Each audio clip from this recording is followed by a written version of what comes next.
Time now for The Exchange and my conversation with one such powerful African female leader.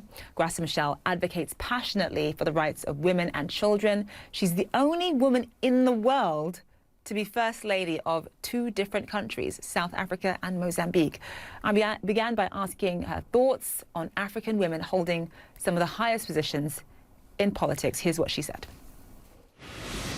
I see the presence of these women, these ladies in highest position as a result of a long-standing movement campaigning for the rights of women and showing that they have the capacity to lead in any position.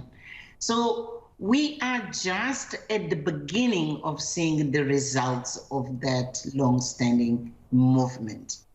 But I must say that it's still too small to the impact we would like to see, and to respond also to the knowledge, expertise, and experience of women. We would want to see much more than we have them there. Right, so it's only a small step in the right direction. So much more needs to be done.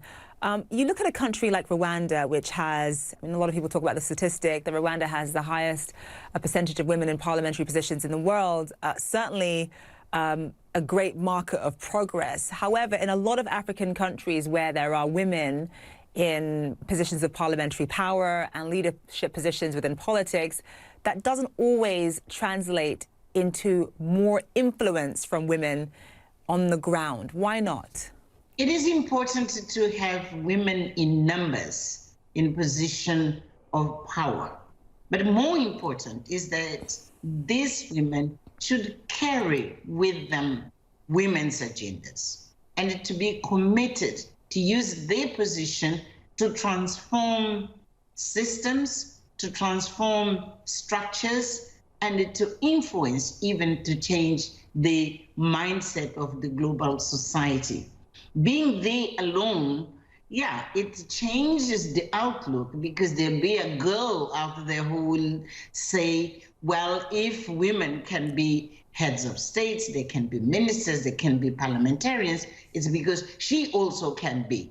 But the most important thing which we have to achieve is that every single woman who is in high position has to carry women's aspirations, women's rights, and to use that position for transforming society and transforming institutions and structures. One major hurdle for gender equality on the continent has, of course, been this pandemic. I think not just in Africa, but really around the world, to be honest. You're seeing more girls who are not in school.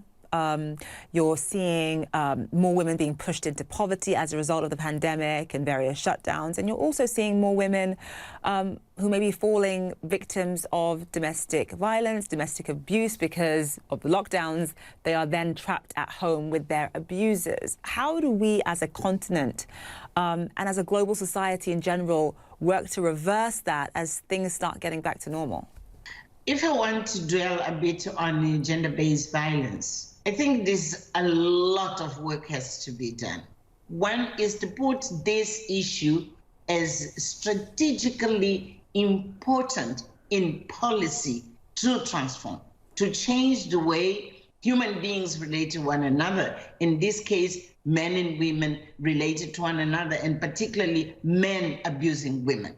Second, yes, you need to change laws, because in some cases, those who are perpetrators are not being held accountable. You need to have systems and you need to have laws which are making sure that for every single case of abuse, there are consequences for the abusers.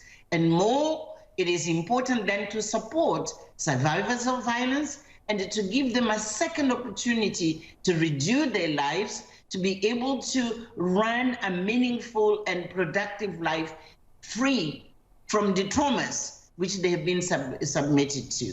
There are millions of cases which, even if they are reported, our justice systems are failing tremendously women on the continent. One thing I do want to talk to you also about is conflict. Obviously, you're right now you're based in Mozambique. That certainly is a country that is no stranger to conflict, especially over the past few years. There's conflict that we've talked about in the DRC, in the Central African Republic, in the Sahel, in parts of Nigeria. I mean, the list goes on. What do you think women bring to the table when it comes to conflict resolution and peace mediation? In any conflict, when it comes to resolution, we need to have mandatory instructions that any negotiation table should have an X percentage of women so that they can speak on their own behalf, on behalf of the women they represent, so that their issues will become part and parcel of the resolution of conflict and, in fact, of peace building. So women are not always there as negotiating parts of the process. Second, we need women mediators. So those who lead, they have to be to have the sensitivity to know that behind the warring parts, there are those who have been victimized, mostly women and children. And because children are children, they cannot be on the table, of course. But women have to be there to protect their interests and to protect the interests of all those who have fallen victims of the conflict. So I think it's important that the structure of mediation itself should be reviewed, and there must be mandatory indication of women being present and women who represent different segments of society, to make sure that their voice is going to count on the outcome of the negotiations, on the outcome of mediations, and the peace which is going to be signed will take into account people, not only warring parts. Graça Machel, well said. Thank you so much for being on the program. Thank you, Zain. Thank you for having me.